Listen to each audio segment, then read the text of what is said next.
Good morning, everyone. Today is Friday, October 17th.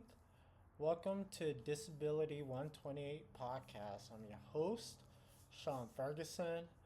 And the reason why I'm actually doing this um, today instead of like on Saturday, like I usually do, is because I am going to go to man camp this afternoon. And it's Friday through Sunday, and so it's more of the spiritual thing, and I'll be with all the guys, and so it's going to be awesome. I know I'm going to have fun, and so on and so forth. But anyways, um, I'm going to show you guys this video. It's about Olivia, and she was born with a rare condition that causes her arms to swell up and look like more of like a Hulk almost. Well, kind of. I mean, it does look like an actual Hulk, but um, it's a beautiful story that you guys need to hear about her rare condition. And before I show you this video, I'd like for you guys to please subscribe to my video channel. Click the like button and also click the notification so that you would know when I will put up the video. But in the meantime, here's the video and just leave a comment on my page. Born with a condition that causes my arm to swell. Some of the worst things people have said, they called me the Hulk. I'm just a beautiful person. Nothing is ever going to be able to affect that. So today I'm going to be challenging myself to go to a lake in Vermont in the wintertime and take pictures with no coat on. Okay, let's go. My name is Olivia Klopshin. I'm 17 years old and I was born with a condition that causes my arm to swell. I have a vascular malformation, and more technically mine is a venous malformation. So my arm gets blood clots because my veins aren't regular veins. They're very wide and they constantly expand. I like to think of it as a hose. If the hose is too big, the water's not going to be able to get through it with a regular spout. So it's going to kind of slow down and my arm clots up. I was first diagnosed when I was only a couple months old. I was still a baby, and the doctors originally thought it was just a bruise.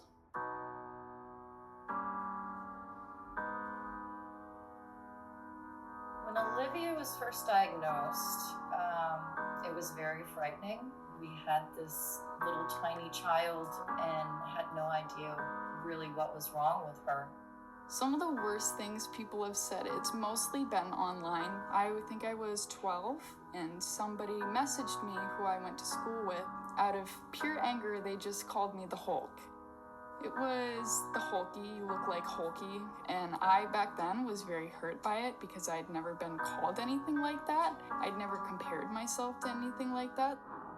I think that I'm just a beautiful person and that nothing is ever going to be able to affect that. What I see in the mirror now, I love myself. So I started posting on social media because I personally had never seen anybody with it before. I wanted to bring awareness. It's important for me because I felt lost when I was younger because the only people I'd ever seen with anything similar to me were in a hospital. And so putting myself out there and meeting all these people meant I wasn't alone anymore. She has blossomed into an amazing young woman. Very, very proud of her. She always stood up for herself. It's her normal, even though it's not everybody else's normal. So today I'm going to be challenging myself to go to a lake in Vermont in the wintertime and take pictures with no coat on. I'm really excited about the photo shoot. I mean, it's cold. I don't necessarily enjoy the cold, but I like to challenge myself to try new things. I want to achieve the message of spreading body positivity by taking these photos, showing that you can be brave no matter what you're doing, even if it's out in the cold and below zero weather. It's cold! Okay, let's go!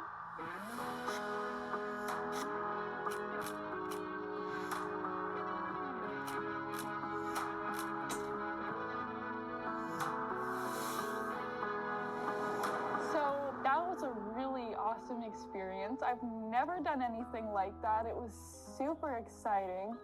I would definitely recommend trying something more out of your comfort zone. The message I would like to put out to the world from my story is that everybody is beautiful and all of our differences define who we are as a person, and we should stop hiding them. What I wish for in my future is to see others like myself putting themselves out there into the world and not being afraid of who they are. All right. So I would say, what a beautiful story. A very, very wonderful story.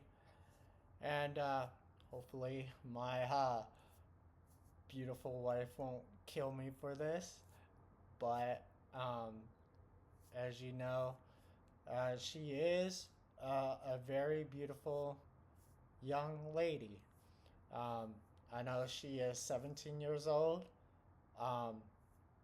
I'm assuming that she's still in high school.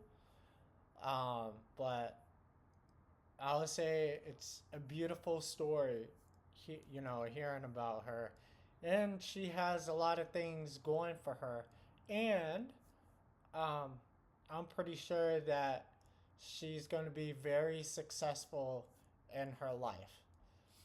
But anyways, I have my friend here, Chat GBT. She's going to explain the information and so on and so forth. And she's going to give out all the things. She's going to explain everything for me. And I don't, that way I don't have to read all of this. But here we go. Hey, chat. Say hi to the YouTube audience. Absolutely. Hey there, YouTube audience. I'm so glad you're here, and I hope you enjoy the content. If there's anything you'd like to know or chat about, just let us know. All right. So, chat. Explain to the audience, what does vascular malformation means? Absolutely. So a vascular malformation is basically a condition where blood vessels form abnormally. This can happen in veins, arteries, or capillaries, and it can occur anywhere in the body. Sometimes these malformations are present at birth, and other times they develop later on. They can range from being completely harmless to causing issues like pain, bleeding, or other complications, depending on where they are and how severe they are. It's definitely an interesting topic. So, explain to them, like, there are several types of vascular malformation. What are the several types of vascular malformation? Absolutely. There are a few main types of vascular malformations. For example, we have capillary malformations, which are often called port wine stains and appear as flat pink or red patches on the skin. Then there are venous malformations, which involve abnormally formed veins and can cause swelling and pain. Arteriovenous malformations, or AVMs, are more complex and involve direct connections between arteries and veins, which can lead to more serious complications. And then we have lymphatic malformations, which involve the lymphatic vessels and can cause cyst-like formations. So those are some of the main types, and each one has its own unique characteristics and treatments. Awesome.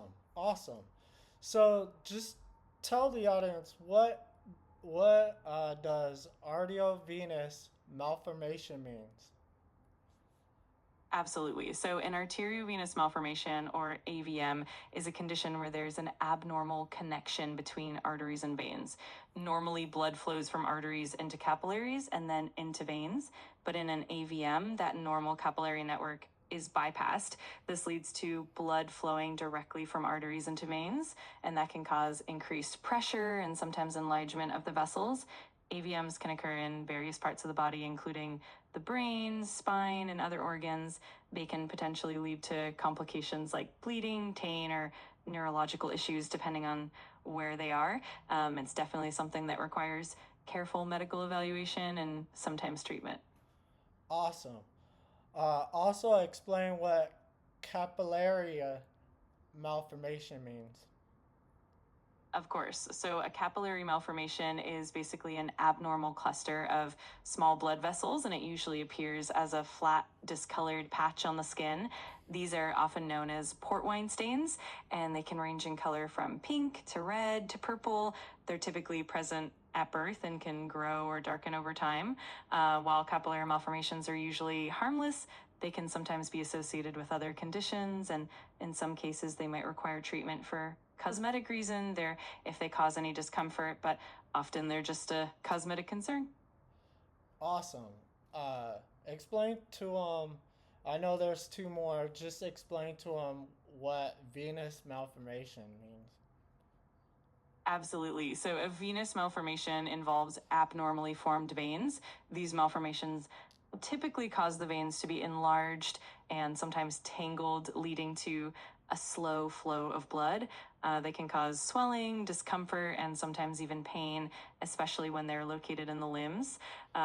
Venous malformations are usually present at birth, and they tend to grow as a person grows. They can be managed with various treatments depending on their size and location, and sometimes they may require things like sclerotherapy or surgery, but overall they're a bit different from capillary malformations and have their own unique characteristics. Awesome. Explain to what lymphatic malformation means. Of course. So, a lymphatic malformation involves abnormal development of the lymphatic vessels. These vessels are part of the lymphatic system, which helps with fluid balance and immune function. In a lymphatic malformation, these vessels are abnormally formed and often create fluid filled cysts or sacs. These can occur anywhere in the body, but are most commonly found in the neck or the armpits. They can cause swelling, discomfort, and sometimes even infections. Treatment varies depending on the size and location and can range from observation to sclerotherapy or even surgery in more severe cases. It's definitely a unique type of vascular malformation with its own set of characteristics. Awesome. Awesome. Um, can you explain to the YouTube audience what causes the vascular malformations? Absolutely. So, vascular malformations are typically caused by errors that occur during the development of blood vessels in the embryo. Essentially, as the vascular system forms, sometimes the signals that guide the proper formation of arteries, veins, and capillaries get disrupted. This can lead to blood vessels that are malformed or improperly connected. Often these malformations are present at birth and they're considered congenital. In some cases, though, they can develop later in life due to trauma or other factors. Overall, it's usually a result of those early developmental errors rather than anything that happens later on. That's a great information. Chat. Explain to the audience what's the diagnosis. Absolutely. So, diagnosing a vascular malformation typically starts with a thorough clinical evaluation. Doctors will usually begin with a detailed medical history and a physical examination. Then, imaging tests are often used, like ultrasound, MRI, or CT scans. These imaging techniques help to visualize the blood vessels and determine the type, location, and extent of the malformation. Sometimes doctors might also use angiography, which involves injecting a contrast dye to get a more detailed view of the vessels. Once the diagnosis is confirmed, then the medical team can decide on the best treatment plan. Nice. And what are the treatments? Great question. The treatment for vascular malformations really depends on the type, the location, and the severity. For some smaller, less symptomatic malformations, doctors might opt for just regular monitoring without any intervention. However, for others, treatments can include options like sclerotherapy, where a special solution is injected to shrink the malformation. Sometimes laser therapy is used, especially for capillary malformations, to improve the appearance. In more complex cases, surgical removal or embolization, which is blocking off the abnormal vessels, might be necessary. The approach really varies based on each individual case and what the patient needs. All right. Thank you for the information, chat. I'm glad to uh, hear more from you. You're so welcome. I'm really glad I could help. If you have any more questions or just want to chat about anything else, I'm always here. All right. All right. So, as you guys know, um, you know, the chat GPT, I actually use that for a lot of information. Actually, I would tell you this, it's really good to have AI, artificial intelligent chat GPT, to explain everything for me. I usually used to do a YouTube, or not YouTube, used to do the AI off of Google, but now upgraded to the Chat GBT, and well, it's pretty much paying off for me. So, but anyways, I know there's a lot going for her, a lot going for Olivia.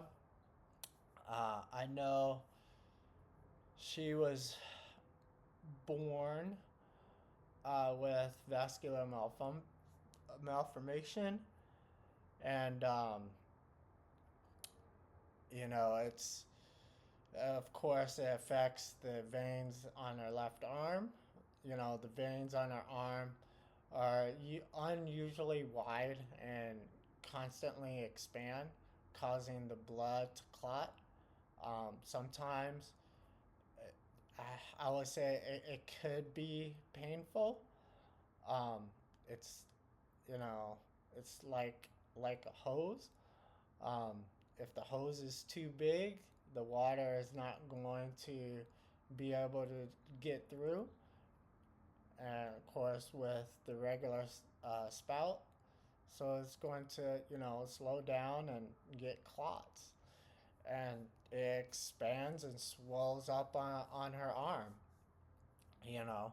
But I believe there are treatments for it. They can, decrease the swollen arm, and so on and so forth. And, you know, as far as like people making fun of her and everything, I'll just tell her this, don't worry about other people, making fun of you. You I would say you're pretty much way better than what they are. People who's, teasing you or bullying you. And I really can't stand people who bullies others. Really can't stand it. And the person who bullies other people lets me know that there's something wrong in their life. They probably could be abused by like their family or their parents. It could, they're probably homeless, don't have anything, and so they bully other people to feel better about themselves. And, you know, as I could say, what Rick Warren used to say, hurt people hurts people. So, you know, there's nothing I can do about it, but hey, like I said, I know God will have great things for her, and her story is, you know, what gets people's attention. But anyways, thank you for watching this video, and I will see you on the next one. Take care, give care, and I'll see you later.